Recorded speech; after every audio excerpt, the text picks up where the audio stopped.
Welcome, everybody, back to another episode of the Transgender Plan, your go-to podcast for transgender history.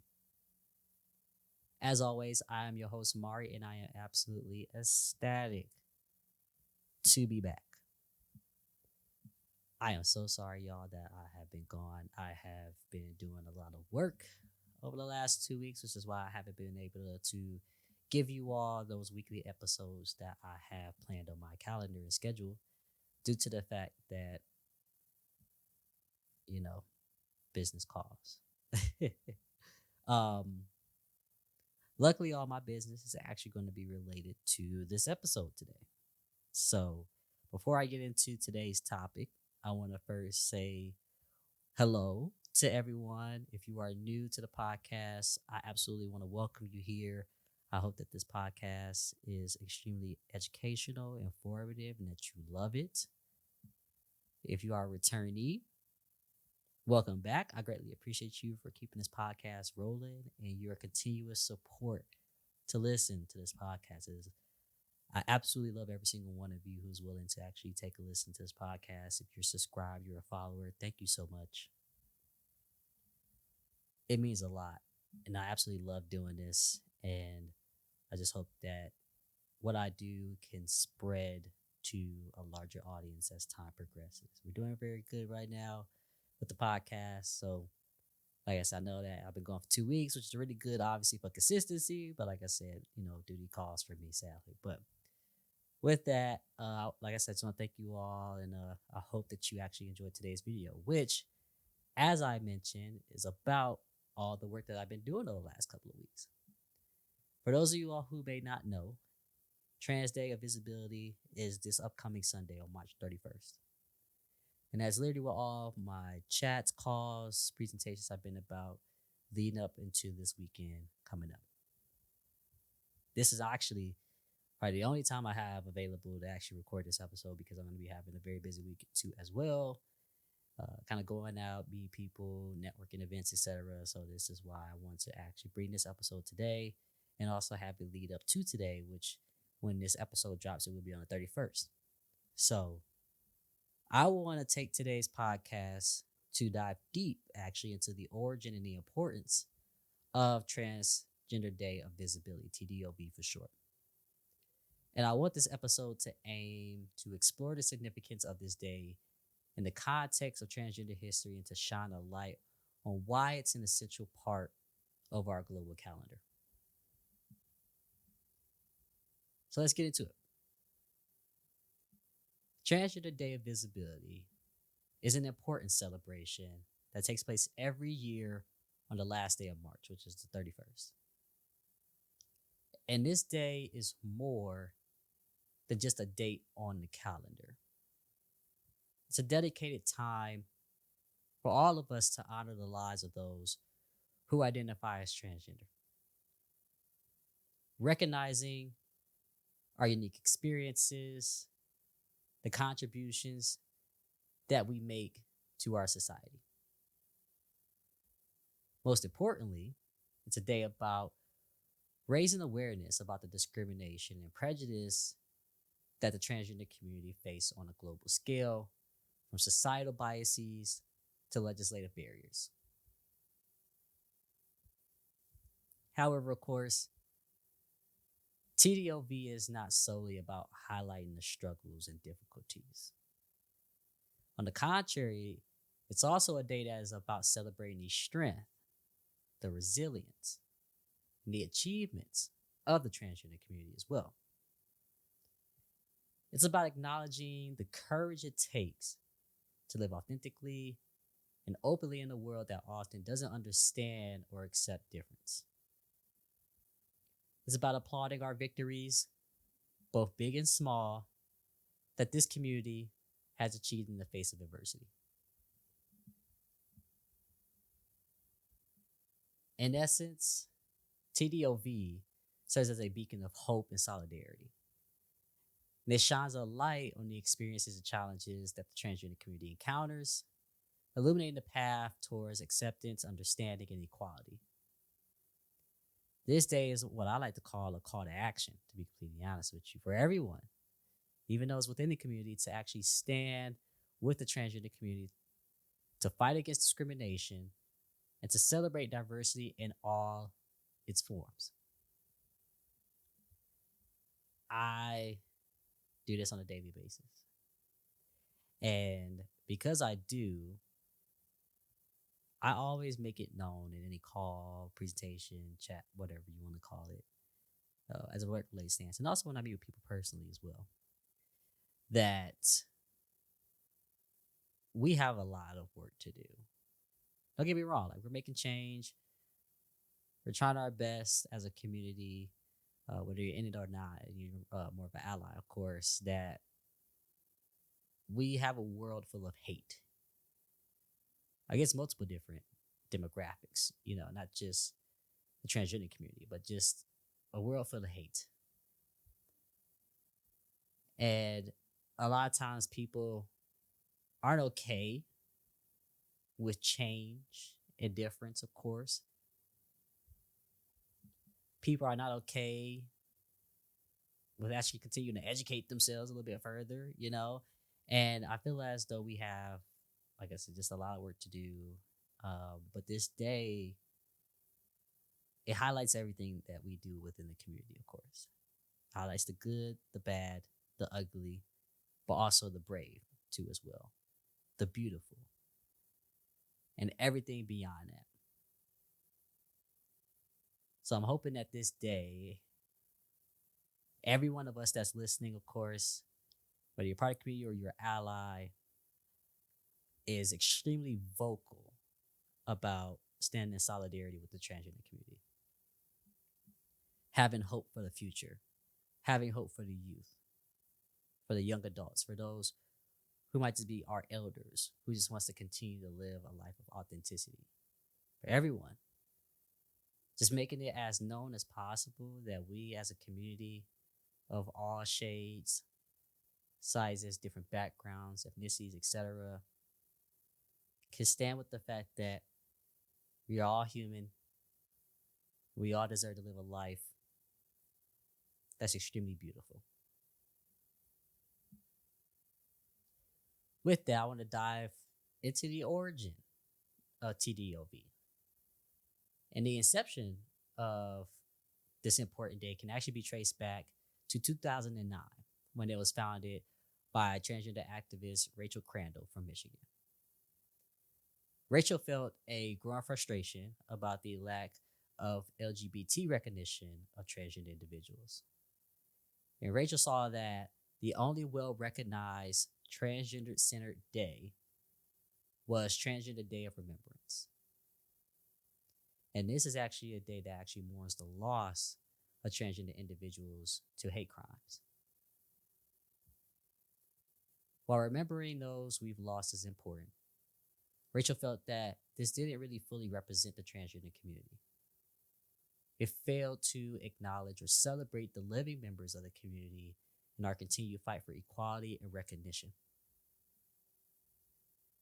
And this was a catalyst for actually the creation of Transgender Day of Visibility, which is actually designed to recognize the struggles of the transgender community, but also celebrate our lives, courage, and accomplishments. I would like to note that obviously both days are extremely important, and we should probably have more celebrations in some sort of way or fashion throughout the year. TDOV emerged as an essential day dedicated to expressing solidarity and support for us as a community. As you think about the fundamental aim for this day, it's to direct global attention towards the significant contributions and accomplishments that transgender individuals in various facets of life, while simultaneously combating the detrimental forces of transphobia and sexism. This is achieved through the dissemination of information and fostering a deeper understanding about the transgender community, our unique experiences, and the challenges that we face. It's important to note that, in contrast, of course, to Transgender Day of Remembrance, that this is not a day dedicated to the mourning.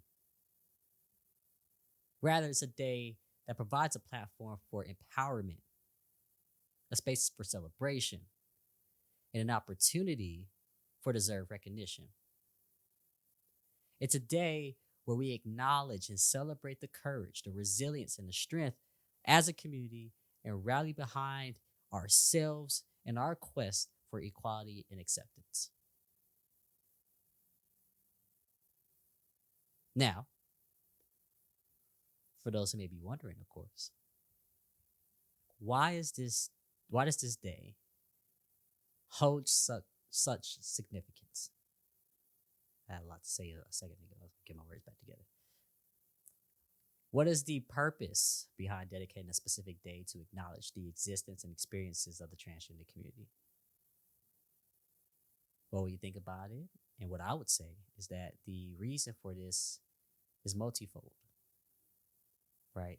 This day is consequential because it draws attention to and shines a spotlight on the distinct and often overlooked struggles that transgender individuals face on a daily basis. It's not just about recognizing the hurdles we have to overcome, but also about acknowledging and celebrating our valuable yet often underappreciated contributions to society. This day also serves as an opportunity for education and awareness. It's a chance to share information, debunk myths, dismantle any misconceptions about what it means to be transgender. It's about promoting understanding, acceptance, equality, not just in theory, but also in practice. It's about challenging those biases, questioning prejudice, and encouraging open-mindedness. The last thing I want to highlight on that is that this day is about showing our support and standing in solidarity with each other as a community and as our allies come in and join us as well for our ongoing fight for basic human rights, respect, and just acceptance in society. It's about making that statement that we see each other, people see us, we hear each other, people hear us, and we stand with each other, and people stand with us. It's about a fight that we all need to be a part of. Hence, that's why this day holds immense importance and is a necessary step towards a more inclusive and accepting society. The importance of TDOV extends beyond just recognition. It's a rally cry for change and a call to action. And it provides us an opportunity to address the social, legal, and economic barriers that transgender people face. It's a chance to promote those policies that affirm the rights and dignity of all individuals, regardless of gender identity. It's a moment to challenge those stereotypes, those misconceptions, and prejudice that often lead to discrimination and violence towards the transgender community.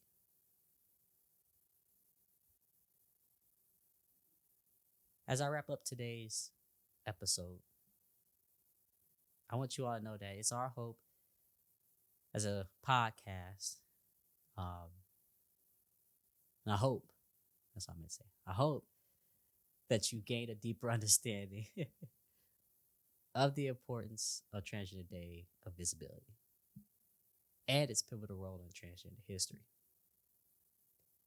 I hope that this discussion, this podcast episode has inspired you to stand with the community, to learn more, to do more, and to be a part of the positive change that we all hope to see in the world now, but also in the future as well. So with that, I'd like to thank you all for listening to today's episode about Transgender Day of Visibility. the origins and the importance it has on transgender history, as you could guess, of course. With it being TDOV, I know that I mentioned that we don't want this day to be fully about mourning the losses of those that we have already in the year 2024 with 3 months in. But I want you all to actually think of the lives that we have lost due to these hate crimes already. It's not something that we need to just put to the side and just wait to the end of the year to strictly just think about those lives, right? We have to think about it every single day. I want us to think about it every single day because these numbers that we hope to either decrease, definitely 1000%, of course, but also to just not have it at all. You want every life to be cherished every single day. And with that, we already lost from what I've seen from social media, of course, primarily because in the city of Atlanta, TK was very big name in the city of Atlanta. We've lost, already in the year 23, in the year 24, a significant number of people who identify as trans. And we need to stop that hate as much as possible. So with that, I just want to share my condolences to those we have lost, to think about them, to remember them, to appreciate them as well, and all their contributions to society that they have put out there for us to see today. And I'm sure in the life that they're living now also as well. So with that, I'm going to end the episode on that. Thank you all for listening to today's episode. If you have not already, you can follow the Transgender Plan on Instagram and Twitter. If you would like to as well, you can follow me, the host, at mariiiwrld. That is MAR3ISWRLD on Instagram and Twitter as well. As I mentioned, this is a weekly episode. Like I said, the last 2 weeks I've kind of been out of the schedule type of situation, so I apologize for that. But continuing on, we're going to continue with our weekly episodes. So next Sunday will be another drop for season 4. So thank you all so much. I hope you all have a great rest of your week. Happy Easter to everyone who celebrates. If you don't celebrate, just have a great weekend. I hope you just enjoy it. And as always, I'll see you all next week. Don't forget to like, subscribe, and tell a friend about this podcast as well. And until then, I'll see you all next week. Thank you so much.